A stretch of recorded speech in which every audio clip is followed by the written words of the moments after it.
welcome to my channel Inspiring Change. Today I'm going to share with you a very beautiful incident from the life of Sri Krishna. Sri Krishna was passing through the streets of Dwarka city seated on an elephant chariot. His massive royal entourage was with him. At that time, they came across a very old man who was lifting one brick on his head and taking it to a nearby plot to build his house. Many people from the entourage saw this, but nobody did anything. Seeing this, Sri Krishna commanded his charioteer to stop and descended down from the chariot. And then, before the eyes of his massive entourage, he approached the old man, lifted a brick on his own head and started helping the man. The man was undoubtedly overwhelmed, but the entire entourage was also shocked to see that the emperor of such a vast empire was lifting up a brick on his own head to help an old man.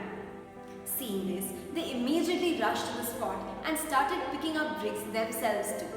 And within no time, the man's job was done, something that he himself would have taken hours or maybe days to complete. Today, we are in a situation which is by no means ordinary.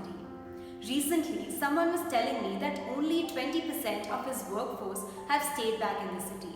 All the other factory workers have returned to their hometowns. We are also seeing that we are unable to call our household maids, servants, etc. And mounting household chores are often creating tensions among family members. And so, it's time for us to alter our DNA a little. Our DNA of ordering. We want a glass of water, we order. We feel like eating something, we make a demand.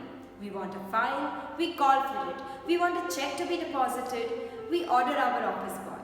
If we check our lives minutely, the higher our stature, the more is our habit of ordering. And with that, we expect the opposite person to obey our orders too. But with changing times, we need to change our habit also a little.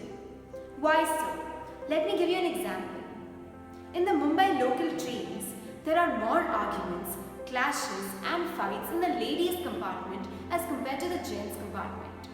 And if you have ever boarded a Virar-bound local train during peak hours, the intensity is much worse. Have you ever wondered why does this happen?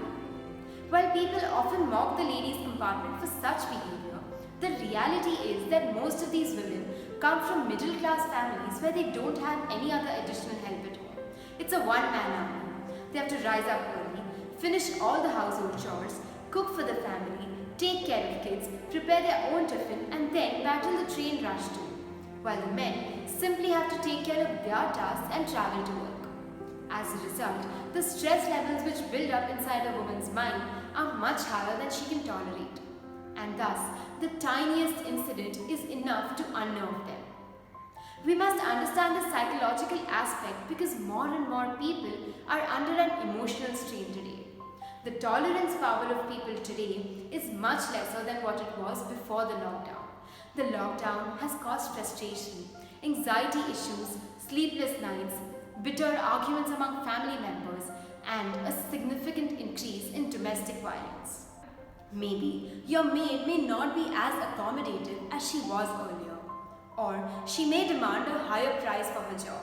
It may so happen that your secretary, who has performed very efficiently for years, may not have the same performance level because of some other strain at home. You may have a new person working for you who may not be as perfect as your previous employee, simply because he is new and he will undergo a learning curve. Work will suffer, but we will have to bear with that and accept people however they are. Most importantly, it is time for us to stand with our subordinates, our juniors, people working for us or below us. We cannot afford to stay in a directive role. We have to take a step down from the ladder and join hands with them.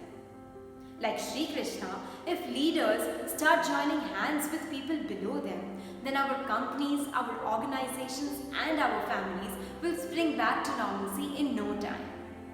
And the best part is, when our habit of ordering stops, our dependency reduces so much.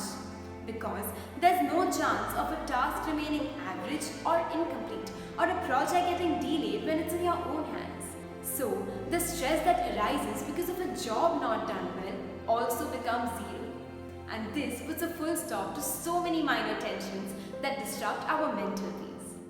When our commands and our demands stop at our own hands, we start becoming givers instead of takers. And the independence that you feel as a giver is really profound. Mahatma Gandhi ji was an excellent inspiration of this value. Let alone weaving his own clothes, he went to the extent of cleaning his own lavatory in an era where that job was meant only for the untouchables. I'm sure we can definitely adopt an ounce of that quality in our lives too, because it is the need of the hour. You may think that this is a very small thing, but trust me, leaders, companies and households who have adopted this value in their management styles will be the ones who have succeeded a year from now. So, it's time for us to change our DNA a little, because the power lies in our hands.